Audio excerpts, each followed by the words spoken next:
Hello everyone, welcome back to our channel Shriyal. एक बार फिर से आप सभी का हमारे चैनल श्रीयाल में स्वागत है। तो आज यहाँ पे हम लोग area related to circle chapter number 13 का थर्ड पार्ट करने वाले हैं। ऑलरेडी मैंने first and second part upload कर रखा है जिसमें हमने क्वेश्चन नंबर 1 से लेकर 22 तक कवर किया है फर्स्ट 2 पार्ट्स में। ओके, तो ये आज का थर्ड पार्ट है जिसमें हम लोग 23 से कंटिन्यू करेंगे सॉल्यूशन देखना। Class 10th R D Sharma MCQs chapter 13 area related to circles. जितने लोग चैनल को पहली बार विजिट करो, चैनल पे पहली बार आए हो, अगर तुम्हें वीडियो यूज़फुल लगे तो वीडियो को लाइक और शेयर करना, और अगर तक चैनल को सब्सक्राइब नहीं किया चैनल को सब्सक्राइब कर दो और बेल आइकन दबा देना। ओके, तो चलो स्टार्ट करते हैं बिना टाइम वेस्ट किए हुए। Question number 23। तो 23 में हमारे पास देखो यहाँ पे क्या है। अगर 23 की बात करें, क्वेश्चन नंबर 23 की, तो if the area of a sector of a circle bounded by an arc of length 5 pi centimetre इज 20 pi centimetre square then its radius is. देखो यहाँ पे एरिया ऑफ सेक्टर गिवन है कितना, 20 pi centimetre square. Arc length जिससे bound हो रहा है वो सेक्टर L, वो गिवन है 5 पाई। हमसे R पूछा गया है, मतलब एक आर्क है यहाँ पे, ठीक है, एक आर्क है, थीटा एंगल से पता नहीं हमें, मान लो A O B, ये गिवन है आर्क लेंथ 5 पाई और इसका एरिया 20 पाई। तो हमें एक फॉर्मूला पता है, एक तो थीटा एंगल से फॉर्मूला निकालते हैं, यहाँ से चाहो तो आर्क लेंथ से या एरिया से थीटा निकाल दो, फिर रेडियस निकाल दो। लेकिन दो अननोन है यहाँ पे, थीटा और रेडियस, लेकिन हमें रेडियस चाहिए। तो हमें एक फॉर्मूला पता है एरिया ऑफ सेक्टर, ये भी तो होता है half L into R, area of sector. अगर आर्क लेंथ पता हो, एरिया पता हो, कि एक ये भी रिलेशन है एरिया आर्क लेंथ और रेडियस में विदाउट यूजिंग थीटा एंगल, तो हम यही लगाएंगे। हमें रेडियस निकालना है, तो एरिया कितना है 20 पाई, हाफ L कितना है 5 पाई, क्या निकालना है R, तो ये pi cancel out, 20 into 2 40 upon 5 is equal to R, यानी कि R की वैल्यू क्या आ जाएगी 8 सेंटीमीटर। ऑप्शन सी यहाँ पे करेक्ट हो जाएगा बस। ठीक है, तो ये भी बहुत इंपॉर्टेंट फॉर्मूला है। अगर तुम डायरेक्टली इसको अप्लाई करते हो, area is equal to half into arc length into radius, तो टाइम बचेगा तुम्हारा। ठीक है, यहाँ पे थीटा एंगल निकालने में टाइम वेस्ट नहीं करना हमें, बहुत लोग करोगे अगर ये फॉर्मूला ध्यान नहीं रहेगा तो ये फॉर्मूला ध्यान रखना। ठीक है, चलो चलते हैं क्वेश्चन नंबर 24 पे। क्वेश्चन नंबर 24 क्या कह रहा है हमारे पास, 24 रहता है area of the circle that can be inscribed in A square of side 10 centimetre. हमें एक स्क्वायर है, ठीक है, उसके अंदर हमने एक सर्कल इंस्क्राइब किया है, उसका हमसे एरिया पूछा गया। सिंपल सा क्वेश्चन है, ज़्यादा डिफिकल्ट है नहीं ये। ठीक है, सर्कल थोड़ा सा बाहर जा रहा है, कोई बात नहीं। A B C D एक स्क्वायर है, इसका ये 10 है, साइड 10 सेंटीमीटर है। तो देखो ये क्या हो जाएगा सर्कल का, ये डायमीटर, ओ सेंटर मान लो। तो अगर डायमीटर सर्कल की बात करें, diameter of circle is equal to side of square. ठीक है, साइड ऑफ स्क्वायर के इक्वल होगा। अगर यहाँ पे ये बात करें तो स्क्वायर के साइड के इक्वल है, तो डायमीटर सर्कल का क्या हो जाएगा, डायमीटर हो जाएगा 10, तो रेडियस क्या हो जाएगा 10 upon 2 is equal to 5 centimetre, तो सेंटीमीटर। हमें क्या निकालना है एरिया, तो एरिया ऑफ सर्कल क्या होगा pi are square, pi are square 5 का स्क्वायर, तो ये आ गया 25 pi, 25 pi centimetre square. Option D यहाँ पे करेक्ट हो जाएगा। सिंपल सा क्वेश्चन था। ठीक है, तो नेक्स्ट मूव करें क्वेश्चन नंबर 25 पे। अगर नहीं कहीं पे कुछ भी समझ में आता है तो दोबारा देखना वीडियो को, मैं ट्राई करता हूँ सब कुछ लिख देने का, सब कुछ बोल देने का। ठीक है, कि प्रॉब्लम तो नहीं आनी चाहिए, फिर भी अगर आती है तो दोबारा देखना वीडियो को, समझ में आ जाएगा। 25 if the difference between the circumference and radius of a circle is 37 सेंटीमीटर देन इट्स एरिया इज। देखो ये ना ऑलमोस्ट क्वेश्चन नंबर 2 के जैसा है। अगर जिसने किसी ने फर्स्ट पार्ट देख रखा है, ठीक है, फर्स्ट पार्ट में जाना, क्वेश्चन नंबर 2 को देखना। ठीक है, तो वहाँ पे ऑलमोस्ट सेम क्वेश्चन ही था हमारे पास, बस डिफरेंस क्या है, यहाँ पे एरिया पूछ रहा है, वहाँ पे सर्कमफ्रेंस पूछा गया था। ठीक है, तो यहाँ पे मैं कैलकुलेशन डायरेक्टली कर रहा हूँ, तुम लोग क्वेश्चन नंबर 2 को देख लेना, कैलकुलेशन समझ में आ जाएगा। अगर कैलकुलेशन यहाँ पे समझ में नहीं आता है तो कैलकुलेशन के लिए यहाँ पे क्या कह रहा है, difference between the circumference and radius, तो ये कह रहा है 2 पाई आर सर्कमफ्रेंस और रेडियस के बीच में डिफरेंस जो है वो 37 का है। ओके, हमें निकालना है आर, पहले आर निकालो एरिया आ जाएगा। तो आर निकालोगे, आर कॉमन लिया, ये 2 pi minus 1 is equal to 37। तो मैं सॉल्व ही कर देता हूँ, 2 into 22 upon 7 minus 1 is equal to 37। तो R is equal to 2 into 22 44 upon 7 -1 is equal to 37। तो r is equal to LCM ले लिया 7, 44 -1 इज इक्वल टू 37। 7 को यहाँ मल्टीप्लाई कर दिया, r इंटू ये हो जाएगा 37 इज इक्वल टू 37 इंटू 7। तो ये कैंसिल आउट, तो r की वैल्यू आ गई 7। क्वेश्चन नंबर 2 में हमें सर्कमफ्रेंस निकालना था शायद, और यहाँ पे हमें एरिया निकालना है। तो एरिया क्या हो जाएगा, एरिया हो जाएगा पाई r स्क्वायर, यानी कि 22 अपॉन 7, 7 इंटू 7। ये 7 कैंसिल आउट, 22 इंटू 7 154। तो 154 ऑप्शन ए यहाँ पे करेक्ट हो जाएगा। ओके, देखो कभी कभी कैलकुलेशन मिस्टेक वगैरह हो सकता है, तो उसके लिए परेशान मत हुआ करो, उसके लिए बिल्कुल परेशान मत हुआ करो, खुद से देख लिया करो, कैलकुलेशन सही कर लिया करो। ओके, तो सिंपल सा क्वेश्चन था, मैंने बता दिया। चलते हैं क्वेश्चन नंबर 26 पे। अगर 25 में अभी भी किसी को डाउट है, क्वेश्चन नंबर 2 रेफर कर लेना, ठीक है। बस वहाँ पे सर्कमफ्रेंस निकालना था, तो पहले रेडियस निकल जाएगा, तो एरिया सर्कमफ्रेंस कुछ भी निकाल सकते हो, सिंपल है। 26, the area of a circular path of uniform width h surrounding a circular region of radius r is, okay, देखो यहाँ पे क्या कह रहा था, area of a circular path of uniform width h surrounding a circular region. एक circular region है, वो सर्कुलर रीजन किसी सर्कुलर पाथ से सराउंड कर रहा है, जिसका विड्थ, ये विड्थ गिवन है h। तो मान लिया इंटरनल सर्कल का जो तुम्हारा सर्कुलर रीजन है उसका रेडियस r है, तो बाहर वाले रीजन जो कैपिटल R मैं इसको बोल रहा हूँ वो क्या हो जाएगा, तो कैपिटल R क्या हो जाएगा, r प्लस h। ये विड्थ h है, तो r प्लस h के इक्वल हो जाएगा। और हमें निकालना है ये रीजन सर्कुलर पाथ का, ये रीजन, ठीक है। बेसिकली एरिया ऑफ रिंग निकालने हैं, तो क्या होगा, आउटर सर्कल का एरिया माइनस इनर सर्कल का एरिया। तो एरिया यहाँ पे क्या आ जाएगा, पाई r square minus pi r square. Pi common लेंगे, ये क्या आ जाएगा, r square minus r square. Okay, तो यहाँ पे अब बात करें, ये a square minus b square का फॉर्म आ गया। देखो याद रखना, ये सब चीज़ अप्लाई करना। ये हो जाएगा r प्लस r और ये हो जाएगा r माइनस r। यहाँ तक आ गए।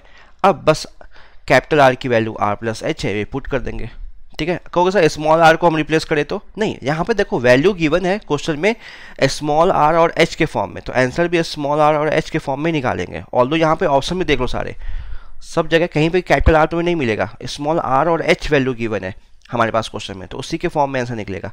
तो पाई r की वैल्यू है r small r plus h plus r small r plus h minus r। ये हो जाएगा पाई r plus r twice of r plus h, और ये r कैंसिल आउट, ये आ गया h। ऑप्शन मैच किया, pi twice of r plus h multiplied by h। Option B यहाँ पे मैच कर रहा है, ये सही हो जाएगा, ठीक है। कुछ नहीं है, एरिया ऑफ सर्कुलर रिंग निकाला, ये बीच का एरिया निकाला है, तो बाहर का सर्कल, बाहर के सर्कल का एरिया माइनस अंदर के सर्कल का एरिया, ठीक है। ये छोटे क्लास में भी किया होगा, 6-7 में भी अगर सॉल्व किया होगा तो क्वेश्चन तुम्हें दिखा होगा किसी न किसी बुक में है। ये सब सारी चीज़ें आ गई हैं। 27 पे चलते हैं। ओके, तो 27 क्या है हमारे पास, A B is a chord of length 5√3 centimetre of a circle with centre O and radius 5 centimetre. Chord length given है एंड रेडियस गिवन है, area of sector O A भी पूछा है। ओके, देखो 27 का फिगर ये है, एक सर्कल है, एक कॉर्ड है, ए बी कॉर्ड मान लिया, सेंटर ये ओ मान लिया, ठीक है। हमसे area of sector A O B पूछा है, तो area of sector A O B निकालने के लिए, ठीक है, area of sector A O B निकालने के लिए हमें क्या चाहिए, हमें थीटा एंगल चाहिए, रेडियस गिवन है, तो लेकिन थीटा एंगल गिवन नहीं है यहाँ पे, ये सेंटर पे एंगल क्या बनेगा, रेडियस गिवन है, कॉर्ड लेंथ गिवन, तो हमने क्या किया, यहाँ से परपेंडिकुलर ड्रॉप किया, जो करते हैं, ठीक है। तो सेंटर से किसी कॉर्ड पे परपेंडिकुलर ड्रॉप करोगे, वो कॉर्ड को बाइसेक्ट करता है, मतलब यहाँ पे A D is equal to B D हो जाएगा। अब हमारे पास ए बी गिवन था, कॉर्ड लेंथ क्या था 5√3 सेंटीमीटर, तो A D is equal to B D, वो क्या आ जाएगा 5√3/2। रेडियस ओ बी क्या गिवन है, ओ बी गिवन है 5, तो एक टाइम के लिए मान लो ये थीटा है, तो ये भी थीटा ही होगा। तो सेंटर पे जो एंगल बनेगा, ठीक है, जो सेक्टर एंगल बना रहा है सेंटर पे, वो ट्वाइस ऑफ थीटा है। तो पहले थीटा निकालेंगे। देखो अब बात कर रहे हैं ट्राइंगल ओ डी बी पे कॉन्सेंट्रेट करो। देखो A D is equal to B D, half of A B क्यों हो गया? क्योंकि सेंटर से अगर कॉर्ड पे परपेंडिकुलर ड्रॉप करते हो, वो कॉर्ड को बाइसेक्ट करता है। क्लास 9th का कॉन्सेप्ट है, याद रखना, ठीक है। तो ट्राइंगल ओ डी बी की बात करें तो हमारे पास ये थीटा एंगल, इसको स्टडी कर रहे हैं, ये 90 है, ठीक है। तो अगर मैं ये कहूँ कि यहाँ पे साइन थीटा लगाते हैं तो वो क्या हो जाएगा? B D perpendicular. ये परपेंडिकुलर क्यों है? क्योंकि ये थीटा एंगल है। तो थीटा एंगल के सामने जो होता है वो होता है परपेंडिकुलर, ठीक है। मैं यहाँ पे इतना बता नहीं रहा हूँ, बस बता के निकल रहा हूँ, ठीक है, एक्सप्लेन नहीं कर रहा यहाँ पे। तो थीटा के सामने परपेंडिकुलर वो हो जाएगा बी डी, और ये ओ बी हाइपोटेन्यूस हो जाएगा। बी डी कितना है? 5√3/2, 5√3/2, और ये है 5। तो ये 5 कैंसिल आउट, √3/2। तो साइन थीटा आ गया क्या? √3/2। तो साइन थीटा √3/2 कब मिलता है? साइन 60 पे, साइन 60। तो थीटा की वैल्यू आ गई 60 डिग्री, ठीक है। थीटा आ गई 60 डिग्री। तो अब देखो यहाँ पे अगर थीटा 60 है,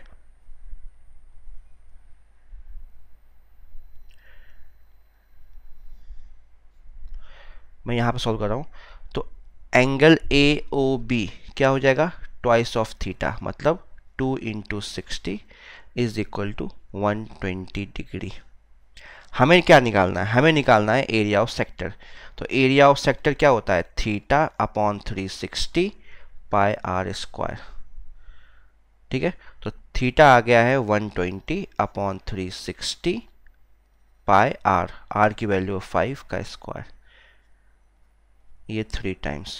तो ये तुम्हारे पास आ गया 5 का स्क्वायर 25, तो 25 pi upon 3 centimetre square. Option check करोगे, ऑप्शन डी यहाँ पे करेक्ट हो जाएगा, ठीक है। तो ये क्वेश्चन इंपॉर्टेंट भी है, ठीक है। इंपॉर्टेंट इसलिए थोड़ा सा अलग है क्योंकि यहाँ पे डायरेक्टली सेंटर एंगल गिवन नहीं है, ना परपेंडिकुलर हाइट गिवन है, तो वो हम पहले निकालते हैं। तो सेंटर एंगल जब निकालते हैं, जो कॉर्ड सेक्टर बनाएगा, वो निकालते हैं हम इस वाले मेथड से, ठीक है। वहाँ पर ट्रिग्नोमेट्रिक रेशियो अप्लाई करते हैं, इस बात का ध्यान रखना। चलो मूव कर रहे हैं क्वेश्चन नंबर 28 पे। 28 में पूछा गया area of circle whose area and circumference are numerically equal, ठीक है। तो वो कह रहा है कि एरिया ऑफ सर्कल बताओ, 28 की बात कर रहे हैं। तो question number 28, the area of a circle whose area and circumference are numerically equal. मान लिया कोई सर्कल है जिसका रेडियस आर है, तो उसका एरिया यानी कि पाई आर स्क्वायर और सर्कमफ्रेंस मतलब 2 पाई आर, ये इक्वल है। तो यहाँ से पहले रेडियस निकालते हैं, ये पाई कैंसिल आउट, ये आर स्क्वायर और ये आर कैंसिल आउट। तो आर की वैल्यू क्या आ गई? आर की वैल्यू आ गई 2। हमें निकालना है एरिया। तो एरिया क्या होता है? एरिया होता है पाई आर स्क्वायर। तो पाई आर की वैल्यू 2 का स्क्वायर, तो ये आ गया 4 पाई स्क्वायर यूनिट। तो 4 पाई स्क्वायर यूनिट हमारा आंसर हो जाएगा। सिंपल सा क्वेश्चन था। 28 क्लियर। चलते हैं 29 पे। चलो 29 की बात करें। 29 फिर अगेन अच्छा क्वेश्चन है, ठीक है, आता है इस टाइप का क्वेश्चन। तो क्वेश्चन ये है, if the diameter of a circle is increase by 40% then its area increase by. Diameter को तुमने इंक्रीज कर दिया 40% से, तो एरिया इंक्रीमेंट कितना होगा ये तुम्हें बताना है, ठीक है। तो इस टाइप का क्वेश्चन हमने पहले भी कर रखा है, फिर से मैं एक्सप्लेन कर रहा हूँ। देखो सबसे पहले डायमीटर की बात हुई है तो सीधा रेडियस से स्टार्ट मत कर लेना, ठीक है। ट्रिक्स पे इन सब पे नहीं जा रहे हम, क्वेश्चन सॉल्व करना आना चाहिए, चाहे 10-15 सेकंड एक्स्ट्रा क्यों ना लग जाए, उससे फ़र्क नहीं पड़ता हमें, ठीक है। पहले सॉल्व करो और सही सही सॉल्व करना है हमें। तो डायमीटर, तो मान लिया कोई सर्कल इसका डायमीटर डी है, ठीक है। तो रेडियस क्या हो जाएगा? d/2। तो एरिया, जो इनिशियल एरिया है, ओरिजिनल एरिया, वो क्या हो जाएगा? पाई आर स्क्वायर, यानी कि पाई d/2 का स्क्वायर, यानी कि पाई d⁴ ये ओरिजिनल एरिया है। अब जो नया डायमीटर है वो 40% से इंक्रीज हुआ है। तो 40% से इंक्रीज होना, मैंने पहले भी एक्सप्लेन किया, किसी चीज़ को 40% से इंक्रीज करते हो तो जैसे यहाँ पे डायमीटर 40% से इंक्रीज हुआ है, तो d को तुम ऐसे लिख सकते हो, d + 40% ऑफ डी, ये सॉल्व कर सकते हो, या सीधा 140% ऑफ डी, ये भी निकाल सकते हो सीधा।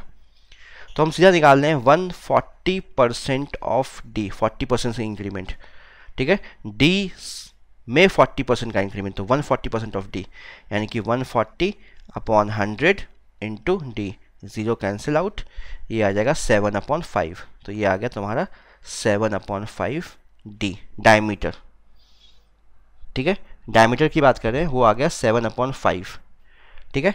हमें क्या निकालना है, हमें तो निकालना है एरिया, एरिया, तो एरिया निकालने का हमें रेडियस चाहिए, ठीक है, तो वो क्या हो जाएगा इसका हाफ, तो हाफ ऑफ 7/5 डी, यानी कि 7/10 डी, ये हमारा एरिया आ गया, ठीक है, सॉरी रेडियस आ गया। तो रेडियस निकालने के बाद हम निकालेंगे एरिया। जब एरिया निकालते हैं तो एरिया निकालेंगे वही पाई आर स्क्वायर, ठीक है। अब आते हैं एरिया पे, तो एरिया इज इक्वल टू, ये सॉरी कैपिटल आर मान लो, पाई आर स्क्वायर, तो पाई आर की वैल्यू 7/10 डी का स्क्वायर। ओके, सिंप्लीफाई करते हैं इसको,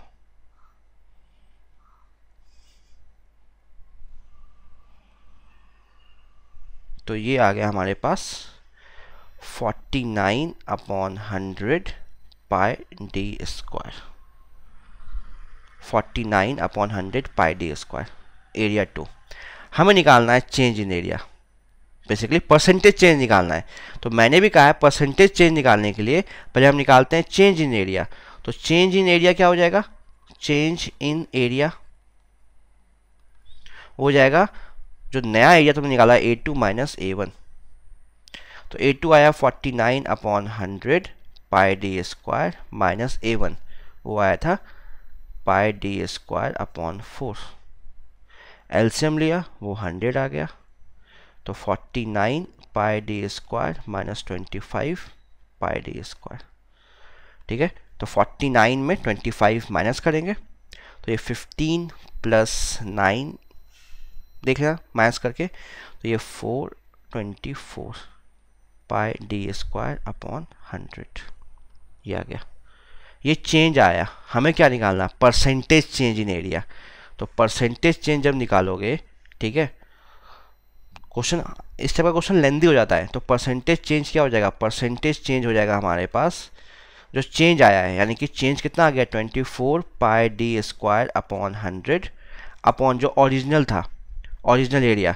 देखो तो अब ओरिजिनल एरिया क्या था, मतलब A1 था पाई डी स्क्वायर अपॉन 4, तो वो पुट करेंगे हम पाई डी स्क्वायर अपॉन 4, तो pi D square upon 4 into 100, ठीक है। तो pi D square cancel out, 100 cancel out, तो ये 4 कहाँ जाएगा, ये 4 सबसे ऊपर जाएगा, तो ये आ जाएगा 24 इंटू 4, यानी कि 96%। तो 96% एरिया चेंज या एरिया इंक्रीमेंट बोल सकते हो यहाँ पे हो जाएगा। तो 96 पे अगर देखें तो कौन सा ऑप्शन मैच कर रहा है, ऑप्शन ए यहाँ पे मैच कर रहा है, ठीक है।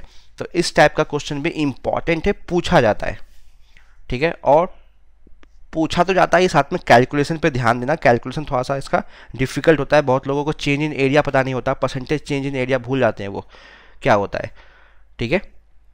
तो इस बात का ध्यान रखना, ये क्वेश्चन इंपॉर्टेंट है, अच्छे से कर लेना, एक बार दो बार, कैलकुलेशन में थोड़ा डिफिकल्ट होता है क्योंकि परसेंटेज का कॉन्सेप्ट भी लगता है यहाँ पे, तो इन क्वेश्चन को, इस टाइप के क्वेश्चन को एक दो बार कर लेना खुद से।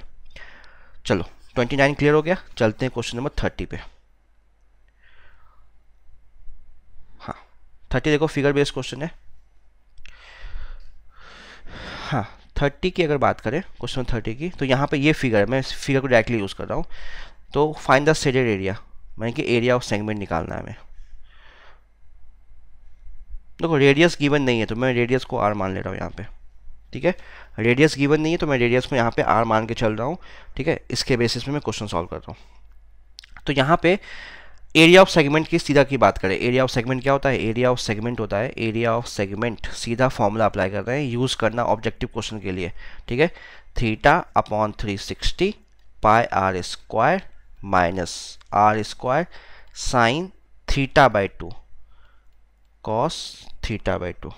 याद रखना थीटा बाई टू है, साइन थीटा अपॉन टू नहीं है। Sine theta upon two is not equal to sine theta upon two. ये बच्चे कंफ्यूज हो जाते हैं कि इसको एक ले लेते हैं, नहीं, ये यहाँ पे थीटा का हाफ करना है, जो भी थीटा मतलब सेंटर एंगल गिवन है, और ये साइन थीटा की वैल्यू को हाफ करना हुआ, ये वाली वैल्यू, ठीक है। ये होता है एरिया ऑफ सेगमेंट। अब अगर यहाँ पे बात करें तो हमें थीटा एंगल गिवन है, आर क्वेश्चन में मेंशन नहीं है, कोई बात नहीं, हम आर के फॉर्म में क्वेश्चन सॉल्व करते हैं। थीटा 90 डिग्री है तो ये हो जाएगा 90 अपॉन 360 पाई आर स्क्वायर माइनस ये आर स्क्वायर है, sine theta upon two, theta 90 है अपॉन टू, तो ये हो जाएगा साइन 45 कॉस 45। तो ये कैंसिल आउट हो गया 1/4, तो ये आ गया pi are square upon 4 minus are square, sine 45 1/√2 1/√2, तो ये आ गया pi are square upon 4 minus are square upon 2, r square common लिया तो ये बचा पाई बाय 4 माइनस 1, ठीक है, सॉरी 1/2। एलसीएम ले लिया, यहाँ तक क्लियर है। एलसीएम ले लेते हैं, जब एलसीएम लोगे तो ये आर स्क्वायर नीचे 4, ये जगह पाई माइनस 2, ये हमारा यहाँ पे आंसर आ जाएगा, यानी कि R square upon 4 pi minus 2। अब क्योंकि यहाँ पे रेडियस गिवन नहीं है तो कोई ऑप्शन मैच नहीं कर रहा हमारे से, ठीक है, कोई ऑप्शन मैच नहीं कर रहा, तो ये पाई माइनस 2 आया है, तो पाई माइनस 2, ठीक है, सारे ऑप्शन में कि ऑप्शन ए बी डी में है, ठीक है। अगर बुक के अकॉर्डिंग जाओगे तो बुक के अकॉर्डिंग अगर मैं बात करूँ ऑप्शन बी गिवन है, तो बी पॉसिबल तभी होगा जब रेडियस को तुम 10 रख लो। अगर यहाँ पे मैं रेडियस को 10 मान लूँ, ठीक है, तो उससे क्या होगा, अगर रेडियस को 10 मान रहे हैं तो ये हो जाएगा 100/4 पाई माइनस 2, तो ये आ जाएगा 25 पाई माइनस 2, तो ऑप्शन बी मैच कर जाएगा अगर आर को 10 लेते हो तो, ठीक है, तो ले लेना। अगर बुक के क्वेश्चन के अकॉर्डिंग बात करें नहीं तो आंसर इतना मैटर नहीं कर रहा है, क्वेश्चन सॉल्व करना आ गया, आर की वैल्यू जो गिवन होगी यहाँ पे हम पुट कर देंगे, बस ये काम करना है हमें, क्लियर। तो ये 31 था, चलते हैं 32 पे, उम्मीद है क्लियर होगा। देखो 30 था 31 में चलते हैं। देखो 31 की अगर बात करें तो यहाँ पे भी जो हमने क्वेश्चन नंबर 30 किया है उसमें कोई फर्क नहीं है, बस वहाँ पे रेडियस 10 था, यहाँ पे रेडियस ए है, बाकी सब कुछ सेम है, ठीक है। तो मैं same as question number 30 is same as question number 31, दोनों क्वेश्चन सेम है, बस वहाँ पे अगर मैं बात करूँ वहाँ पे ये वैल्यू गिवन नहीं थी, आर हमने लेके सॉल्व किया था, यहाँ पे ये ए गिवन है तो ए के फॉर्म में आंसर आएगा, यानी कि रेडियस जो है इसी क्वेश्चन में बात करूँ तो आर की जगह ए स्क्वायर रख दो, तो ये आ जाएगा ए स्क्वायर अपॉन 4 पाई माइनस 2, ए स्क्वायर अपॉन 4 पाई माइनस 2, तो इसका ऑप्शन बी करेक्ट हो जाएगा, ठीक है। तो मैं इसको एक्सप्लेन नहीं कर रहा हूँ, question number as it is same as 30 question है, बस वैल्यू आर की जगह यहाँ पे ए हो चुका है और कुछ नहीं करना तुम्हें, सब कुछ सेम है, ठीक है। चलते हैं 32 पे। 32 की अगर बात करें तो find the area of segment ACB, ये निकालना है, ठीक है। थीटा एंगल गिवन है, अगेन सेम फॉर्मूला लगेगा एरिया ऑफ सेगमेंट का, ठीक है। फॉर्मूला मैं एक्सप्लेन नहीं कर रहा, अब वो क्या होता है थीटा, जो मैं लिख देता हूँ, theta upon 360 pi are square minus are square sine theta by 2 cos theta by 2। थीटा यहाँ पे 120 है, आर स्क्वायर कॉमन ले लिया हमने स्टार्टिंग में ही, तो ये 120 upon 360 pi minus sign theta by 2, तो थीटा 120 है बाई 2 साइन 60 हो जाएगा, तो ये साइन 60 कॉस 60, तो ये हो जाएगा आर स्क्वायर 3 टाइम्स, तो ये हो जाएगा pi by 3 minus sine 60 √3/2 cos 60 1/2, तो ये आ गया R square pi by 3 minus √3/4, ठीक है। ऑप्शन मैच करोगे ना, तो यहाँ पे कोई ऑप्शन मैच नहीं कर रहा था एक्चुअली, ठीक है, यहाँ पे कोई ऑप्शन मैच, बुक में शायद आंसर गलत गिवन है, बुक में शायद बी गिवन है या जो भी है, ठीक है, तो यहाँ पे कोई ऑप्शन मैच नहीं कर रहा था, ऑप्शन अगर कोई मैच नहीं कर रहा तो डी नॉन ऑफ दिस हो जाएगा इसका आंसर, ठीक है। तो ये आ रहा है आर स्क्वायर π/3 माइनस √3/4। ओके, एक बार खुद से भी कर लेना, ये फॉर्मूला लगाना है हमें, थीटा की वैल्यू 120 है, रख के देखना। हो सकता है मुझसे मिस्टेक अगर हो सकती है, लेकिन मैंने सॉल्व किया है अभी, लेकिन मेरा आंसर यही आ रहा है। तो एक बार नन ऑफ दीज आंसर होगा तो खुद से एक बार सॉल्व करके देखना, वैल्यू मैंने बता दी है। ठीक है, चलो चलते क्वेश्चन नंबर 33 पे। अगर 33 की बात करें, if the area of sector of a circle is bounded by an arc length of 5 pi centimeter is equal to 20 centimeter square, then radius of the circle is। हमने अभी इसे ऑलरेडी किया था कुछ देर पहले। ठीक है, क्वेश्चन नंबर स्टार्टिंग जब हमने किया था क्वेश्चन नंबर 23 एग्जैक्टली सेम है। ठीक है, क्वेश्चन नंबर 23 जो किया था एग्जैक्टली सेम क्वेश्चन है, सेम एज क्वेश्चन नंबर 23। तो देख लेना क्वेश्चन नंबर 23 कि हमने एरिया क्या होता है, half into L into R, arc length into radius. Area given है, आर्क लेंथ गिवन है, रेडियस निकाल लो, तो इसका आंसर 8 आएगा। चेक कर लेना क्वेश्चन नंबर 23 अगर किसी को इसमें प्रॉब्लम है तो। 34 ratio of the areas of two sector S1 and S2। S1 और S2 का यहाँ पे रेशियो निकालना एरिया का। ठीक है, 34 की बात करें, देखो यहाँ पे इतनी मेहनत मत करना। टोटल सेंटर एंगल कितना होता है, टोटल 360 होता है। तो कुछ 360 का कुछ पार्ट इसके पास है, कुछ पार्ट इसके पास है, तो इसका रेशियो निकाल दो। ठीक है, जैसे अगर मान लो कि एक हमने सर्कल लिया, इसको हमने 4 इक्वल पार्ट्स में डिवाइड किया, तो ये 90, ये 90, ये 90, तो हमने 360 को 4 कोऑर्डिनेट में डिवाइड कर दिया, एक के पास 90 डिग्री आ गया। ठीक है, तो मैं अब इसका रेशियो निकालूंगा। ठीक है, सब इक्वल एंगल बना रहे हैं सेंटर पे, तो सबका एरिया ऑफ सेक्टर जो होगा सेम आएगा, यहाँ पे रेशियो 1:1 का आएगा। तो डिपेंड करता है कि कितना सेंटर एंगल वो कवर कर रहा है। ठीक है, सेंटर एंगल से तो फर्क पड़ेगा। जैसे मान लो अगर मैं इसका निकालूं, मान लो ये रेडियस आर है, ये रेडियस आर है, रेडियस आर है, अगर मैं एरिया ऑफ सेक्टर S1 निकालूं, वो क्या हो जाएगा, थीटा। तो थीटा 120 है अपॉन 360 पाई आर स्क्वायर। और मैं निकालूं अपॉन S2, S2 में क्या आ जाएगा, theta 150 upon 360 pi are square, area of sector. तो सारी क्वांटिटी तो कैंसिल आउट हो जाएगी, यहाँ पे सिर्फ क्या बचेगा, 120 सेंटर एंगल ही तो बचेगा जो सेक्टर बना रहा है अपॉन 150।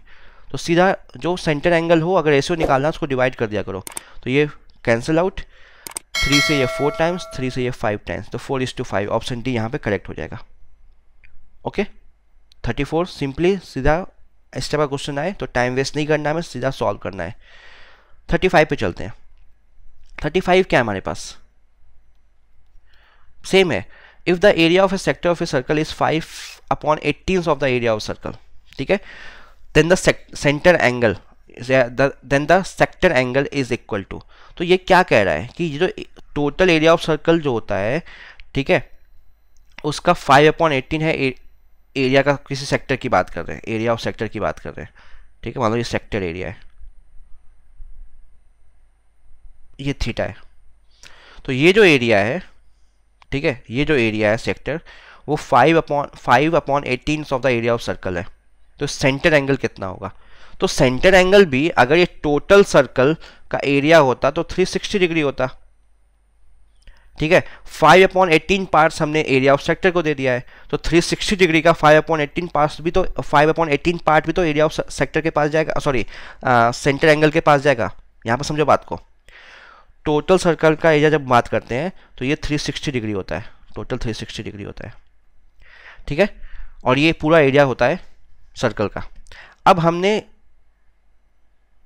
इसमें से 5/18 पार्ट, टोटल 18 पार्ट से मान लिया हमने इसको 18 इक्वल पार्ट्स में डिवाइड कर दिया, तो 5/18 पार्ट्स इस सेक्टर को दे दिया है। तो उसी रेशियो में हम सेंटर एंगल भी तो देंगे, सेंटर एंगल भी तो 5/18 पार्ट्स ही जाएगा इस सेक्टर के पास। तो 5/18 पार्ट्स किसका, 360 का, तो 5/18 इंटू 360। ठीक है, ये सेंटर एंगल बनेगा। सेंटर एंगल मतलब कि जो सेक्टर बनाएगा सेंटर पे एंगल, जो सेक्टर बनाएगा सेंटर पे एंगल, उसकी बात कर रहा हूं मैं। तो ये कितना हो जाएगा, 18, ये हो जाएगा 100 डिग्री। तो 100 पे टिक करोगे, आगे बढ़ोगे। ठीक है, 5/18 of the area of circle, तो एरिया ऑफ सर्कल की अगर बात करते हैं तो 360 डिग्री वो एंगल बनाता है। अगर किसी सेक्टर की बात करें जिसको हमें 5/18 पार्ट्स दिया है, तो इस पूरे 360 का भी 5/18 पार्ट्स उस सेक्टर के पास जाएगा, यानी कि वो एंगल बनाएगा। तो 5/18 टोटल एंगल होता है 360।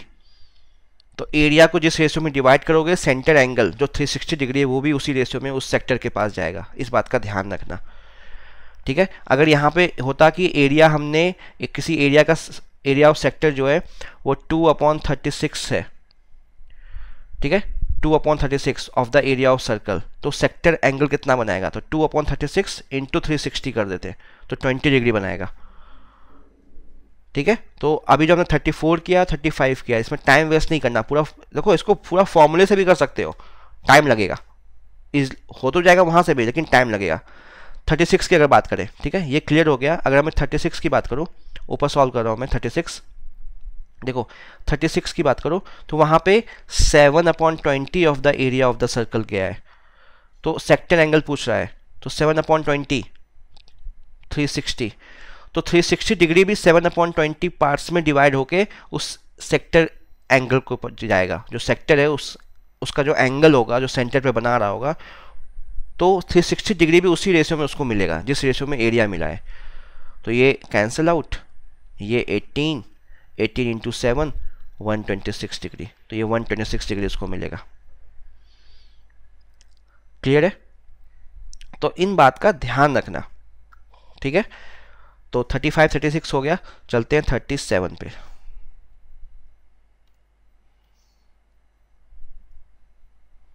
नहीं समझ में आया दोबारा देखो, ठीक है। 37 की बात करें, देखो 37 की अगर बात करें, ठीक है, ये फिगर है 37 का, ठीक है। तो 37 की बात कर रहे हैं, देखो ये रेडियस है, ये ट्राइंगल क्या है? इक्विलेटरल ट्राइंगल, तो ये एंगल कितना हो जाएगा?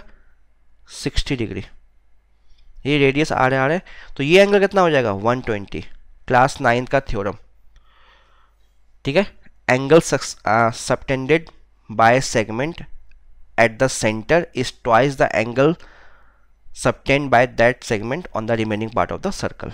यानी कि ये सेगमेंट BC को अगर सेगमेंट मान लें, तो BC जो remaining parts of the circle पे जो एंगल बनाएगा उसका डबल सेंटर पे बनाना है, मतलब बनाएगा। तो सेंटर पे ये बनाना है 120 डिग्री, ठीक है। तो ये 60 क्यों आया? इक्विलेटरल ट्राइंगल है, तो ये 120 आ जाएगा। अब अगर इस क्वेश्चन की बात करें तो एग्जैक्टली सेम हो गया। ये देखो मैं कंपेयर कर रहा हूँ इसको, अभी तुम्हें समझ में आ जाएगा। एक हमने क्वेश्चन किया था यहाँ पे, क्वेश्चन नंबर 32, तो एग्जैक्टली 32 में अब वही फिगर बन गया। ये एंगल 120 आ गया है, ये रेडियस गिवन था, ये रेडियस गिवन था, ठीक है। तो जो 32 को हमने सॉल्व किया था, आंसर ये आ रहा था, ठीक है। तो एग्जैक्टली सेम आ गया सब कुछ, सारा सिनेरियो बिल्कुल सेम आ गया यहाँ पे भी 37 में। तो यहाँ पे कुछ नहीं करना हमें, जिसको भी प्रॉब्लम है। अब तुम्हें क्योंकि सेंटर एंगल मिल चुका है, ये सेंटर एंगल मिल चुका है 120 डिग्री है, तो बस क्वेश्चन नंबर 32 को देख लो, क्वेश्चन नंबर 32 को देख लो। तो क्वेश्चन नंबर 37 के लिए क्वेश्चन नंबर 32 को रेफर कर सकते हो, एग्जैक्टली सेम आएगा, ठीक है। तो ऑप्शन साइड यहाँ पे बी आएगा, इसका चेक कर लेना, ठीक है। √3/4 1/2 नहीं सॉरी ए आएगा यहाँ पे, ठीक है। तो सेम एज क्वेश्चन नंबर 32 देख लेना, ओके। चलो आज वीडियो को यहीं पे एंड करते हैं। उम्मीद है क्वेश्चन नंबर 37 तक के जितने भी डाउट्स होंगे क्वेश्चन नंबर 23 से क्वेश्चन नंबर 37 तक वो क्लियर हो गए होंगे तुम लोगों के, ठीक है। तो जल्दी मैं नेक्स्ट पार्ट लेके आऊँगा जो हमारा ऑलमोस्ट लास्ट पार्ट ही होगा, ठीक है। 2 पार्ट्स ऑलरेडी अपलोडेड है, ये 3rd पार्ट है। एक पार्ट और मैं बना के अपलोड कर दूंगा जिसमें रिमेनिंग क्वेश्चन जो बच गए 10-12 क्वेश्चन वो डाल दूंगा, क्लियर। तो उम्मीद है आज का वीडियो आपको पसंद आया होगा, ठीक है। जितने भी डाउट्स होंगे आपके 23 से 37 तक वो क्लियर हो गए होंगे। अगर ऐसा है, वीडियो यूज़फुल लगा हो तो प्लीज़ वीडियो को लाइक और शेयर करना, और अगर चैनल को सब्सक्राइब नहीं किया है तो चैनल को सब्सक्राइब कर दो और बेल आइकन भी दबा देना, जिससे जब भी वीडियो अपलोड हो नोटिफिकेशन तुम तक पहुंच जाए, ठीक है। जल्दी मिलेंगे अपने नेक्स्ट पार्ट में, तब तक के लिए गुड बाय, टेक केयर।